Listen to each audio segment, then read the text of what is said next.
This I know. This I know. I'm going to talk a little bit about what happened to me on December 23rd when my intestines were sitting outside of my body and it was quite painful. The surgery itself went very well. This was December 23rd, 2022, and I'm smiling now, but at the time, trust me, it wasn't funny. The surgery went very well. I had access to surgery within 6 hours. And to tell you the truth, what caused a week of pain, more beyond the pain of having my intestines sticking outside of my body, I don't know why I can't say that without smiling, but was the pain medication. The pain medication was what was just destroying me, and helped me unravel a layer of my ego that had no choice but to die a death. So it was an egoic death, to say the least. And I want to share this with you because it's really a story about walking the talk. And I was forced to recover at home without any pain medication because for some reason my body it's worse when I take pain medication. So I had to go with, no pain medication. And I heard a voice in my head saying, well, kiddo, you've got yourself backed in the corner. I mentioned this on another video. What are you going to do now? And I'd asked for it to tell me, basically. And in a very simple response was, will you take the threshold? And I understood that. I took it to mean, will you walk through the threshold? And it didn't take too long, and I had said yes with so much conviction. I knew that I didn't have an option at that point because I couldn't regress myself to the last decade of being in extreme pain with a very alive and living form of MS, an inflammation and a lot of demyelination in my spine, primarily in my cervical spine. And the multiple treatments that I had to undergo and the loss of work hours that I, had undergone, and just got myself behind the 8 ball financially. So was receiving a lot of help from therapists and not able to work as many hours. This wound up turning into an addiction.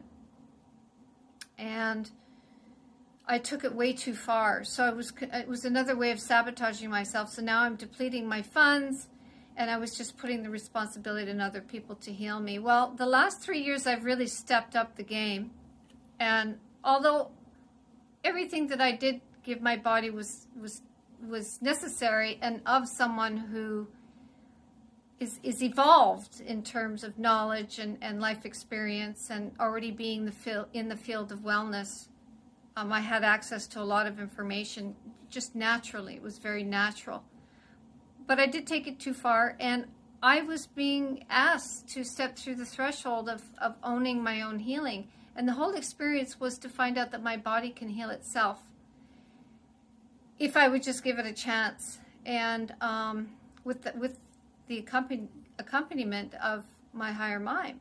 And the two in tandem would, had this for me. And so I really needed to step aside and become very, very aware of my ego and allow this to unfold. So it was a wonderful learning lesson. And it was just another one of many lessons that I've experienced in the past. I'll talk about the Peru one probably in my next video. Anyway, a QHHT client yesterday, I wrote back an email in response to how they felt about their session after a week had passed by, and they had a great session, and they were so grateful for being able to access the higher mind and for my help in facilitating that for them. And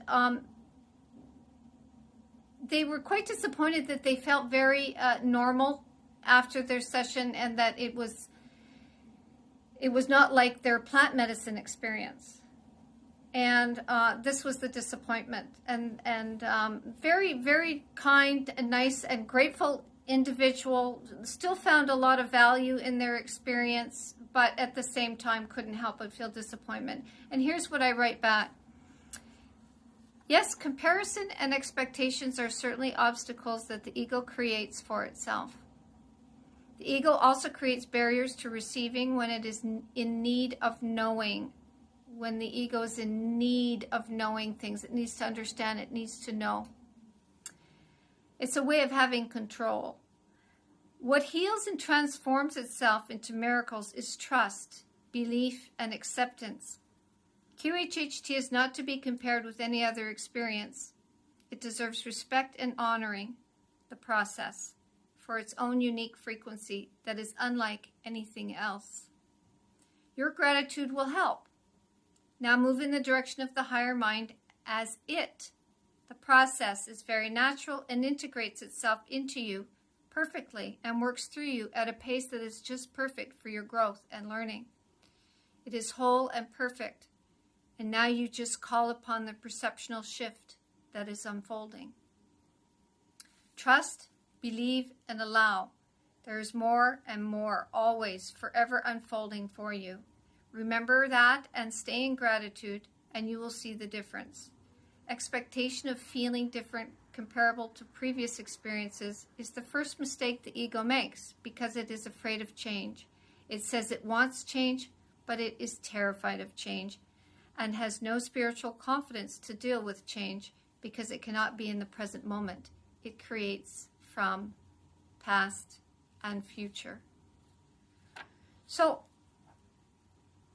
I found that really interesting, and I wanted to share that with you because that's kind of like what I was faced with on December 23rd, and then the week unfolding.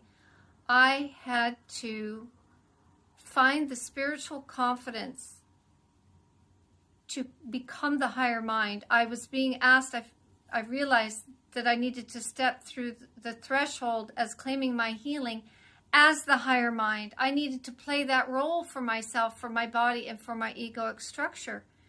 So it was quite a bizarre experience, but it was very experiential in what I've been learning and hearing from my clients through the QHHT experience, as well as having my own sessions. I've had several of them of my own. Now, here's something that I want to share with you. It's a recording of my client this morning where I did something very strange after the session. The recording was still running, obviously. And at the end, I had said, does the ego have anything to share? Is the ego satisfied? That's what I had asked. And I've never asked this before. I just came from me spontaneously. And what also occurred was I believe I was channeling the higher mind in that moment instead of the client doing it.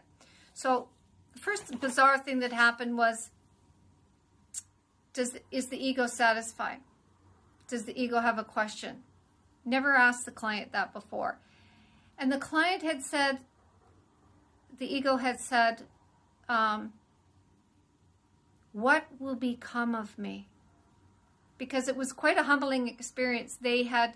This was right after being in the dark and then seeing this light really far away, and it was discovered that they were seeing themselves as God, but it had to be at a distance because it was too much to come in too close. So they were basically with Source, but they were also at the same time interpreting themselves inside of a whale in a boat, and was wondering how one could see themselves inside the darkness. And so what was being interpreted was she was discovering that she was God, that she was a part of God, and but the ego had to have it on its terms and had to be at a distance. But it was also the ego in the boat inside the whale saying, how does one see oneself? How do you see anything in here? It's so dark. And inside the darkness, of course, was the all-encompassing source, essentially. And then the light in the distance was representing them. So I could see that the ego was being very humbled at that point, and I guess I just felt it just was just a natural thing to say, is the ego satisfied? What will become of me is the question. And so this is then what comes forth from me, and I don't know if this is going to work, but I'm going to see if the sound picks up on this.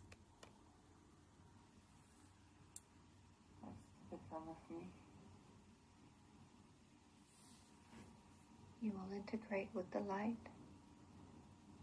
You will be upgraded, and you will be loved as you always have been. And you will awaken